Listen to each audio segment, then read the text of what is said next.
Wise అయితే it's not in the losses if I'm not wrong. No, yeah, it was not. After release, it was, before release, it was a deficit. After release, it made. Got it.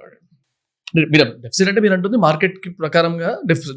Deficit. Though you raise the money అంటే Yeah, 50 కోట్లు కావాలి చేశారు, చేసాం. Market అంత లేదన్న thought అంతే మీరు అంటుంది. అంతే.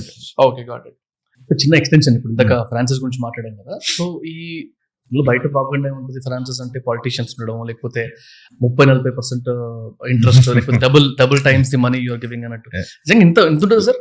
లేదండి, మెయిన్ స్ట్రీమ్ గా అంటే regular producers, main stream producers కి అలా ఉండదండి. కొత్తగా వచ్చి చిన్నాళ్ళు ఎవరన్నా చేస్తానికి ఎవరైనా అడ్వాంటేజ్ తీసుకుంటే అలాంటి ఏమైనా చిన్న స్టోరీస్ ఉండొచ్చు, కానీ రెగ్యులర్ గా మెయిన్ స్ట్రీమ్ గా మెజారిటీ ఆఫ్ ద ప్రొడ్యూసర్స్ ఏంటంటే రెగ్యులర్ ఫైనాన్సర్స్ ఉంటారు ఇండస్ట్రీలో.